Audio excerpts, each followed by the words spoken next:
Kalau lu klik video ini, berarti lu sadar kalau lu itu miskin dan lu pengen berubah. Kebanyakan orang miskin itu menghibur dirinya dengan cara dia nyalain orang lain. Dia selalu bilang bahwa ini kondisi ekonomi lagi jelek, ini kesalahan pemerintah, ini salah gua nggak dilahirin sama orang yang kaya. Tapi itu cuma cara mereka semua untuk menghibur dirinya. Nyatanya, lu tuh miskin karena hanya pola pikir lu yang miskin. Lu pernah mikir nggak, di dunia ini uang itu ada banyak sekali ya. Ada orang yang bisa hasilkan puluhan triliun, bahkan ratusan triliun per tahunnya. Satu orang. Tapi lu bingung, kenapa uang itu tidak pernah nyampe ke tangan lo? Kenapa tidak pernah ada di genggaman lo? Berarti ada hal di dunia ini yang lu nggak tahu, yang orang lain itu tahu.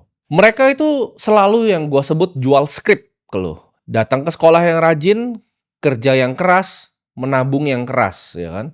Lu sekolah yang rajin, cari nilai yang bagus, dengan nilai yang bagus lu bisa lamar kerja, lu cari gaji naik pelan-pelan, lalu nabung di celengan ayam. Itu adalah skrip yang ditanamkan ke lu sejak lu kecil. Jadi setiap kali ya lu punya pemikiran lain yang di luar skrip itu, lu akan ragu dan lu akan takut. Lu tidak pernah diajarin untuk nanya kenapa nasihat yang keluar seperti itu tidak pernah datang dari mulut orang yang kaya. Tapi ini kebenaran yang mereka tidak pernah mau lu tahu. Kalau semua sistemnya tadi, yang gue sebut dari sistem edukasi, ya, sistem pekerjaan, itu tidak pernah didesain untuk lu jadi kaya. Tapi itu lu didesain untuk sebagai hamster, ya. Lu jadi sebagai hamster yang lari di roda. Lu cuman muter, lu kelihatannya larinya kencang, tapi lu lari di tempat. Simpelnya, ya, ketika lu sekolah nih, lu lulus sekolah, lu dijanjin apa? Ketika lu lulus kuliah, lu pasti bisa dapat pekerjaan lebih gampang kalau S1. Padahal itu bohong secara total. Belum tentu lu S1 lu bisa mendapatkan pekerjaan. Ketika lu naik gaji, tapi semua barang yang lu beli di sekitar lu itu udah ikutan naik. Jadi semua sistemnya ini didesain hanya sebagai ilusi, lu cuma sebagai hamster yang lari di tempat. Lu disuruh nabung, ya kan? Atau dibikinin hashtag, yuk nabung saham. Lu nabung saham selama 5 tahun, malah sahamnya rugi. Jadi lu udah tadi, ya kan, pertama lu udah cari S1, ya lu udah keluar duit dulu, orang tua lu udah keluar duit, buat lu dapat jaminan pekerjaan, yang lu dapetnya sulit banget. Setelah lu cari orang dalam segala macam, lu bisa masuk, dapat gaji, gajinya naik, hasil ditabung, ya. Hasil tabungannya rugi, setelah itu semua barang di sekitar lu naik. Mereka itu distraksi lu, ya, untuk nggak paham tentang ini dengan segala macam cara.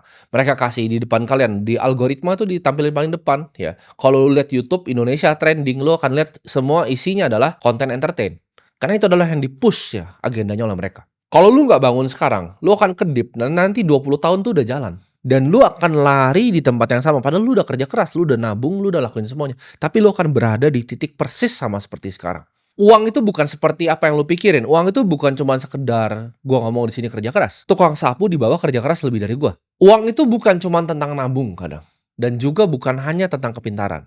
Uang itu tentang kontrol. Ya. Jadi orang yang kaya itu, teman-teman gua yang kaya itu nggak kerja 9 sampai 5. Ya. Kadang bisa lebih, kadang bisa kurang. Mereka itu ciptakan sistem. Orang yang jadi kaya itu tidak pernah ikutin aturan main gamenya yang diajarin ke kalian. Sekolah, ya, cari kerja, habis itu nabung. Gak ada gua melihat satupun di bumi ini yang benar-benar kaya. Cuma dari ikutin 3 itu. Yang kaya adalah mereka yang punya sistemnya, ya. Mereka yang bikin sistemnya. Mereka yang bikin aturan mainnya sendiri. Mereka yang ciptain gamenya. Mereka adalah orang yang nggak play by the rules. Mereka bukan orang yang ngikut aturan. Mereka yang ngakalin aturan-aturan yang ada. Dan orang-orang kaya ini posisiin dirinya selalu menang. Contohnya, inflasi ketika naik. Orang miskin tuh bingung gitu ketika beras itu naik, ketika biaya pendidikan itu naik. Orang kaya ketika inflasi itu mereka malah senang. Jadi orang kaya ya, itu cinta inflasi. Saya sangat cinta inflasi. Ketika inflasi terjadi, semua apartemen gue makin mahal, semua mobil gue makin mahal, semua rumah gue makin mahal, semua aset gue makin mahal. Jadi semua yang gue punya itu makin mahal justru kalau inflasi. Gue punya outlet yang jualan lifestyle, jualan F&B. Makanan di situ tambah mahal ketika inflasi itu naik. Jadi semuanya sama-sama ya. Ketika inflasi terjadi justru gue tambah kaya. Itu adalah orang yang mainin aturannya. Lu perhatiin ya, ketika misalnya gue ngomong kripto, Bitcoin di sini. Ketika Bitcoin jatuh, ketika saham jatuh, orang lain tuh pusing ya. Orang yang nabung saham bank ya, orang yang nabung Bitcoin itu pusing ketika turun 30%, 40%. Gue di sini pusing nggak? Enggak. Gue masih ada banyak bisnis yang ngasilin gue duit. Orang kaya itu desain hidupnya, ketika semua sistemnya itu mau coba ngakalin dia yang ngakalin sistemnya. Ketika inflasi itu bunuh semua orang, inflasi bikin gue tambah kaya. Ketika Bitcoin turun, gue punya bisnis ngasilin uang yang gue bisa top up lagi Bitcoinnya. Ketika orang bilang, oh ekonomi lagi turun, coba lu datang ke salah satu outlet kita di Bali. Salah satu dari 52 outlet yang grup kita punya. Itu full. Kenapa? Karena itu nggak cuma orang Indonesia yang datang ke sana. Yang datang ke sana ada bule Australia, ada bule dari Inggris. Mereka semua sibuk apa? Buka botol di sana.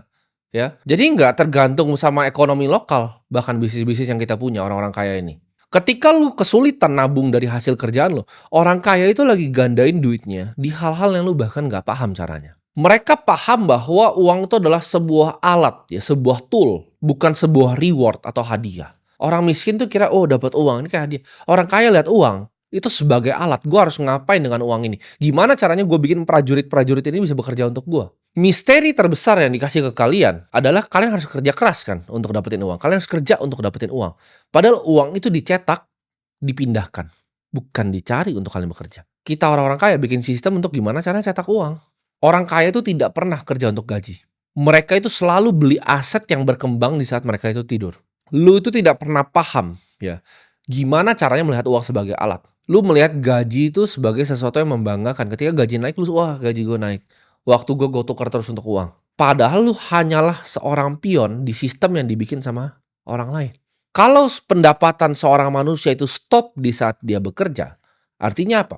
Lu hanyalah budak sampai mendapatkan gaji yang selanjutnya. Lu tidak bisa hidup bebas. Kekayaan sebenarnya itu datang dari suatu sistem yang bisa bikin lu uang di saat lu masih tidur. Orang kaya itu nggak fokus gimana caranya mereka dapat gaji lebih. Mereka fokus gimana caranya dapetin aset yang lebih. Gimana caranya punya sistem bisnis. Gimana caranya punya investasi yang menghasilkan. Gimana uang itu bisa kerja walaupun mereka udah nggak kerja untuk uang lagi. Orang miskin tuh hanya taunya yuk nabung saham. Orang kaya itu yang bikin emitennya. Mereka yang bikin perusahaannya, mereka bikin sistemnya, mereka gaji karyawannya, lalu mereka listingin di bursa. Kebanyakan kekayaan, ya ini lu bisa cari datanya. Ini dari Profesor Aswad Damodaran. Datanya adalah gak banyak orang yang bikin duit dari pasar saham. Kecuali para owner operatornya. Orang yang listing sahamnya itu yang jadi yang paling kaya. Bukan yang beli sahamnya setelah listing. Yang beli sahamnya secara listing, kalau lu rata-rata dari US tuh real inflation adjusted cuma 6,6%. Sedangkan kalau orang kaya yang bikin justru emiten-emitennya, itu yang jadi paling luar biasa kaya. Orang kaya itu punya cara investasi yang kompleks. Mereka punya deal flow yang berbeda dengan kalian. Kalian cuma taunya gimana caranya beli saham perbankan. Orang kaya itu negosiasi dengan cara yang kalian nggak paham. Private equity deals, venture capital deals. Deal-deal yang kalian nggak pernah bisa dapat. Project yang bahkan kalian nggak tahu gimana caranya investasi di sana.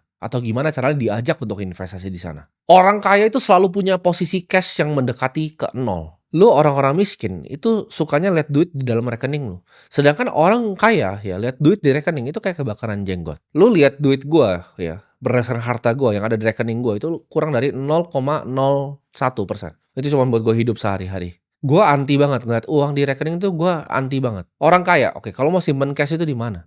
Mereka pasti beli US Treasury. At least mereka mau bungain pasti cashnya. Mereka pasti simpen di mata uang yang kuat. Orang kaya yang gue tahu semua simpen USD atau enggak Singapura dolar. Mereka beli bonds di Singapura. Ya MAS punya Treasury. Mereka tidak ada yang beli bonds di negara berkembang. Kenapa? Karena fiatnya devaluasi, bondsnya nggak ada yieldnya jadinya.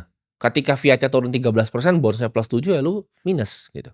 Orang kaya itu paham kalau cash itu sampah. Jadi di saat lu ngerasa aman, oke gue simpen uang di tabungan nih. Orang kaya, yang mereka lakukan adalah mereka gimana cara gue buang-buangin uang ini ke tempat-tempat yang lain. Gimana cara uangnya gue buang, oke jadi US Treasury, oh uangnya gue buang jadi S&P 500, oh uangnya gue buang ya jadi properti, jadi gedung. Uangnya gue buang lagi buat deal ini. Uangnya gue buang lagi jadi outlet yang ke-30. Mereka itu paham uang itu mengalir kayak sungai. Dapat uang Bitcoin, dapat uang S&P 500, dapat uang masukin ke venture capital ini fund 3, dapat uang masukin ini ke deal flow private equity yang beda, dapat uang masukin ke token project yang baru listing, dapat uang temen mau IPO masukin duluan. Sebelum kalian semua book building di aplikasi kayak orang tolol, kita udah masuk duluan sebagai friends and family-nya. Kita masuk duluan sebelum semua beli. Sebelum pencet bel ting, badut-badut semua masuk. Minimal di situ ketakutan gitu kan dengan 30 juta yang lebih. Hey, ini jangan sampai hilang, ini tabungan gua takut resiko. Beda banget cara kita melihat duit ya, orang kaya sama lu disuruh untuk belajar takut ya kan, oh mau belajar ini nggak mau belajar gitu, belajar AI oh nggak ngerti belajarnya, diajarin gratis di sini di YouTube gue juga oh nggak mau belajar, disuruh beli informasi nggak mau mahal. Orang kaya itu yang mereka lakukan adalah beli informasi, beli terminal di sini 500 juta per tahun, itu nggak masuk ke akal lu untuk beli informasi seharga 500 juta per tahun, nggak bisa lu proses gitu loh. Oh lu pikir mendingan untuk DP rumah karena lu miskin. Tapi nyatanya di dunia ini ada 325.000 orang kaya yang bayar 500 juta per tahun untuk bisa akses data terbaru sama informasi terbaru. Orang kaya itu rela buang duit hanya untuk mendapatkan koneksi. Lu bilang ke gue di sini, Warren Buffett mau makan sama gue, 100 miliar gue bayar cash sekarang. Buat makan siang doang, ya kasih gue waktu 1 jam. Gue akan bayar 100 miliar hanya untuk informasi yang keluar dari mulutnya. Kenapa? Karena semahal itu informasi. Itu yang orang kaya tahu, orang miskin nggak tahu. Bedanya lu yang tahu deal flow sama enggak atau apa informasinya. Lu tidak diajak ke informasi-informasi tertentu. Ketika orang miskin lihat ada ilmu, ya, mereka kan langsung bilang, oh ini scam. Oh ini ada informasi, jualan informasi scam. Oh ini jualan kelas, scam. Orang kaya tidak berpikir seperti itu. Lu belum tahu aja orang-orang kaya itu kita sangat edik sama informasi. Kita kayak pecandu informasi, ya. Gue ketika ngelihat sesuatu, oke, ini gue pernah ngelihat waktu itu Macro Report tahun 2018. Ini siapa yang punya? Oh, ini dulu pernah jadi managing partner di GLG Group, hedge fund dengan 36 billion dollar. Dia jual kelas gitu kan. Ada kelas. Ini orang udah running fund 36 billion dollar. Dia jual kelas 7.000 dolar ya, gue beli gitu. Oh, dia dapat basic investing. Walaupun 99% gue udah tahu, tapi ada 1% yang gue belum tahu. Di situ gue belajar. Orang akan bilang, gila lu beli kelas 100 juta, lu kena tipu. Enggak, gue gak kena tipu. Walaupun 99% gue udah tahu di situ. Tapi ada satu report yang gue bahas buka, ini menarik ini reportnya tentang makro. Mungkin ada yang tahu tuh gue sebut apa. Ini gue sebutnya di sini, nama kelasnya tuh Real Vision. Gue ketika gue beli, itu 7.000 berapa? 7.900 dolar. Gue dapat sesuatu, walaupun gue udah tahu banyak yang di dalamnya ya. Ketika gue buka course-nya gue udah tahu banyak. Tapi gue dapat sesuatu, bos. Sedangkan lu gue suruh coba beli kelas 100 juta. Lu bilang, oh ini si Raul Paul ini scam ini. Dia orang kaya udah lama bego gitu. Dia memang bikin begitu untuk filter siapa yang mau masuk atau siapa yang nggak mau masuk. Lu lihat ya dari sistem sekolah, sistem perusahaan, sistem gaji, sistem perbankan. Lu pernah mikir seperti ini nggak? Kenapa ini semua didesain ya untuk orang miskin? Coba gue sistemnya bank ya, gue jelasin ke lu. Lu sekarang datang ke KPR ke bank. Bang, please minta tolong gitu kan. Saya mau KPR rumah. Lu harus ngemis ke bank. Sedangkan kalau gue nggak pernah ke bank, orang bank yang selalu datang kantor gue. Nganterin apalah segala macam. Mereka yang minta gue, Pak please mau nggak ambil utang 100 miliar sama kita? Coba, kenapa lu ngemis buat ngutang rumah ke dia, tapi bank itu yang ngemis ke gue untuk minta utang? Coba lu pikir pakai otak. Apakah sistemnya fair di situ? Apakah bunga yang lu dapetin berbeda dengan gue? Oh, pasti. Itu didesain sedemikian rupa sistemnya supaya yang duit itu terkonsentrasi di atas, sedangkan yang di bawah ini cuma makan serpian roti. Karena kenapa? Orang kaya itu punya akses ke informasi yang lu tidak pernah punya. Ketika gue pernah dengar teman gue, dia lagi KPR, dia nggak bisa bayar. Lu nggak tahu bahwa hutang itu bisa direstrukturisasi, lu bisa datang ke bank untuk ngomong. Tapi lu nggak punya otaknya, nggak punya informasi, dan nggak tahu pengetahuannya. Jadi semua itu cuma skill issue, itu semua cuma ada di otak lu doang. Pola pikir lu doang yang kayak orang miskin. Contoh ya, gue bilang Bitcoin akan apresiasi 20-30% per tahun. Lu semua yang nonton borong Bitcoin gue, kalau ngikutin, bulan by bulan udah untung semua. Tapi masih ada orang yang portonya belum bertumbuh. Kenapa? Karena ketika dia turun 30%, dia jual. Dia pikir dia lebih pintar dari gue. Lu panik ya. Ketika turun lu jual. Lu jual ke siapa? Ke gue. Ketika Bitcoin nanti udah sejuta, 20 miliar, gue ketawain lu. Gue beli 50 Bitcoin, gue taruh di Instagram story, harga 16.000. Orang ketawain gue. Mereka jualan di situ. Belum ada itu yang namanya influencer kripto, 16.000 Bitcoin. Belum ada satupun di Indonesia yang ngomong konten gini tentang Bitcoin. Gue beli 50 waktu itu. Itu uang yang sama ya didiemin. Itu profitnya 394%. Kalau lu cuma lihat Instagram story gue dan pikir, oke ini orang pintar gue ikutin. Tapi apa yang lo lakuin waktu itu? Dia kopi 80.000. Lu goblok. Kan lu miskin. Contoh tadi pagi, partner gue bilang, oke ini ada token, kita mau eksekusi order. Gue bilang, udah keluarin 1% dari porto 10M. Ceder. Naik 13%. Dapat 1,3M. 10 menit. Itu lu direktur kerja sampai kencing lu. Ya kan direktur nih, gue ngatain direktur sih. Lu kerja sampai kencing, lu rapat, lu pakai batik, dateng, masih pakai ini lu gitu kan. Even direktur juga lu cuman budak di sistem orang yang bikin perusahaan itu. Lu cuman badut. Itu uang yang ada orang bikin 10 menit kayak begini gitu. Gaji lu setahun. Berarti ada hal yang gua tahu yang lu tidak tahu. Lu udah dikasih informasinya pun, dikasih untuk nyontek informasi pun, lu masih skeptis. Gue udah kasih tahu ulang-ulang, pendapatan lo itu kalau tidak pernah diputar tuh akan jadi nol ujung-ujungnya. Lu punya duit 100 juta, real inflasi, beras di sekitar lu terus mau naik 13-15%. Udah gue hitungin ke lu. 3 tahun itu berapa? Ya, 3,5 tahun duit lu setengah. 100 juta yang lu tadi tabung di celengan ayam lu, itu sisa 50 juta. Dalam 3 tahun, bos. Lu kerja lagi, 3 tahun minus setengah lagi. Lu kerja lagi 3 tahun minus setengah lagi. Lu kira gaji lu naik, tabungan lu makin banyak, tapi aslinya minus setengah terus. Hal yang lu bisa beli di sekitar lu minus setengah, biaya pendidikan anak lu minus setengah. Terus lu masih tidak mau investasi, ya mati saja ke laut. Lu main pakai aturan yang sudah ketinggalan zaman. Semua tools itu gue beli ya. Gue beli Bloomberg Terminal, ada orang yang misal tulis cuman macro report, itu dia cuman kasih macro report loh. 100 juta itu cuman PDF anjing. PDF 13 lembar. Lu pasti pas baca itu, aduh gue kena tipu 100 juta. Lu goblok banget gitu. Padahal dia kasih tahu ini oil mau kemana gitu. Lu bisa selalu ngelakuin counter trade macro play yang dari PDF 13 lembar itu. Tapi lu gak ngerti caranya. Dengan edge informasi, gue punya informasi yang lebih dari lu. Gue itu bisa bikin 1,3 miliar dalam waktu 10 menit. 10 menit tadi pagi. Bahkan belum ketemu gue sama partner gue, lewat WhatsApp bos, tembak ceter, close posisi. Nah gue udah tanya lu sekarang, lu udah tahu gamenya bahwa mainin tuh berbeda. Lu mau tetap jadi budak ya, atau lu mau jadi orang kaya yang belajar untuk mainin sistemnya, mainin gamenya tidak sesuai pada aturannya. Orang kaya tuh uangnya gerak terus ya, jadi uang lu jangan diem di rekening. Kalau lu mau keluar dari sistem, lu harus mikir cara yang lain, cara yang lebih efisien, cara untuk ngakalin gamenya. Ada cara yang bikin uang tuh lebih efisien dibandingkan lu lakuin sekarang. Oke, ini gue contoh paling sederhana deh, yang paling sering beredar gitu kan, yang paling sering beredar gitu. Orang miskin tuh karena dia sangat takut resiko, mereka punya kepercayaan goblok tadi dengan sekolah, kuliah, kerja, nabung jadi miskin. Nah, mereka kan udah diajarin gini kan dari kecil. Jadi ketika ada sesuatu yang ngasih hal yang baru, mereka langsung tolak dengan semua kepercayaannya. Contoh, trading kripto itu judi. Berapa kali lu pernah dengar itu? Trading kripto itu judi. Trading options misalnya, options market itu adalah judi. Kenapa? Karena kalian taunya yang benar-benar judi, yang zaman dulu afiliator goblok itu mainin binary option. Itu saking gobloknya negara ini, kayak barang finansial itu bisa dijual. Jadi semua orang masyarakat otaknya jadi goblok gitu, bilang trading itu adalah judi. Gua tanya di sini, siapa lu dari 1,9 juta ya subscriber gue sini yang tahu namanya Susquehanna, SIG? Nol pasti yang tahu. Lu tidak tahu itu apa. Lu ngomong, oh trading itu judi. Ada orang namanya Jeff Yash tahun ini, ya dia bikin uang 280 triliun. Nama perusahaan hedge fund-nya adalah Susquehanna International Group, SIG. Lu tidak tahu ya, Citadel itu siapa? Ken Griffin itu siapa? Dia beli Stegosaurus ya. Itu triliun dia beli. Cuma buat lucu-lucu aja gitu. Dia beli penthouse paling mahal di US. Itu semua dari mana? Dari trading di market.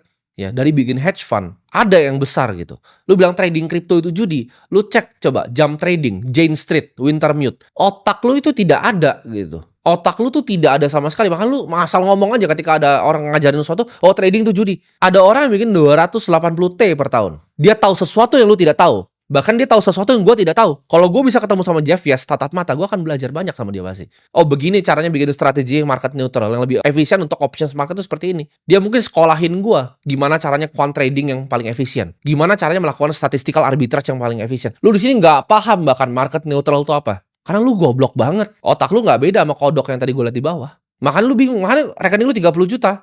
Gue bikin 1,3 bisa 10 menit. Kalau otak lu tuh kayak kodok. Lompat gitu kan. Jeff Yash itu dulunya pemain poker. Dia belajar gimana caranya menang di options market. Orang tuh banyak yang salah kaprah gitu. Karena ya media gitu kan. Oh founder startup ini segala macam. Coba founder startup lu suruh beli rumah dong 200 juta. Kayak Ken Griffin. Nggak mampu bos. Suruh beli rumah 5T nggak bisa. Nggak ada uangnya. Karena mereka cuma valuasi yang ngambang sebelum IPO perusahaan buat mereka buang di retail goblok kayak kalian semua. Grab, IPO sadar, buang, dar, selesai. Kalian yang retail, oh beli, miskin. Gamenya begitu terus gitu loh. Kayak kapan kalian mau sadar? Lu dengan otak ikan lu yang kecil itu, lu selalu skeptis dengan semua hal. Oh trading crypto scam. Oh ini scam. Gue udah bilang kripto itu adalah masa depan. Lu masih nggak percaya? Ya wes, kan mau gimana gitu. Lu suka bilang seperti ini ke gue. Gue suka percaya motivasi Timothy, tapi kalau kriptonya gue nggak dulu deh. Kan lu goblok banget. Lu bodoh banget. Lu tuh mikir lu pintar gitu kan. Lu hebat gitu. Oh dia lu ngatain orang itu, dia pejudi tuh karena dia trading kripto. Gue kasih tahu ya, orang-orang hedge fund tadi yang gue sebut itu bisa beli hidup lu sampai buyut lu tuh 100 generasi ke atas. Tuh nyari duit itu nggak bisa, lu nggak bisa nyari kayak mereka. Lu sampai mati pun nggak bisa nyari duit kayak mereka. Ketika portfolio gue naik 10%, gue bikin 100 miliar. Itu lu kerja sampai mati. Sampai lu masuk tanah, sampai lu bawa tanah, lu nggak bisa cari duitnya. Bahkan orang-orang tolol tuh harus korupsi kan untuk dapat duit kayak begitu. Ada caranya untuk bikin duit di dunia ini. Tapi ketika orang yang bisa bikin bahkan mau luangin waktunya untuk ngomong ke lu skeptis gitu kan. Kalau bisa kaya dari sini kenapa diversifikasi? Suka-suka gue bos. Orang kaya itu selalu tahu untuk cara taruh duitnya di mana. Apa aja project yang mereka mau bikin, apa aja yang mereka mau kembangin. Ketika lu lihat suatu paradigma yang baru, oh AI itu scam, oh crypto itu scam, otak lu yang scam. Ketika habis nonton ini, lu sadar gamenya itu baru lu mau mulai atau enggak. Antara lu mau main ya, untuk kalah doang, atau lu mau menang di gamenya. Itu cuma semua di pilihan lu. Setiap jam ya, habis lu nonton ini, lu nunda, ada orang yang langsung belajar. Ada orang yang langsung take action. Oke, gue mau belajar. Oke, gue mau beli informasinya. Gue bahkan udah sebut tadi informasi yang gue beli. Ya. Tapi lu gak bakal beli kan? Lu gak bakal bisa beli kan? Gak punya duitnya juga, gak punya kemauan ya wes gitu kan. Dan orang yang take action sekarang untuk giat investasi ke ilmu, investasi ke informasi, investasi ke dirinya sendiri, belajar aset-aset masa depan. Mereka semua yang akan ambil masa depan lu. Mereka akan rengut masa depan lu dari muka lu. 90% ya, yang nonton video ini akan balik persis ngelakuin apa yang mereka lakuin. 1,9 juta yang nonton ini nanti, itu akan balik persis lakuin apa yang lu lakuin selama 5 tahun ke belakang dan 20 tahun ke depan. Kerja, gaji, nabung, miskin. Akan sama. Mereka akan hindarin resiko. Kayak itu tuh penyakit 90% dari orang. Oh, mau taruh uang di informasi, takut. Lu gak punya uang. Dia pasti mau ngambil uang gua. Itu lu semua pecundang-pecundang. Lu itu yang masukin diri lu sendiri di penjara finansial lu sendiri. Lu yang bikin kerangkengnya, lu yang masuk sendiri, lu yang gembok sendiri. Jadi nanti jangan pernah salahin orang lain ketika hidup lu itu masih kayak pecundang. Karena masa depan itu selalu akan datang ke mereka yang berani ngambil sekarang.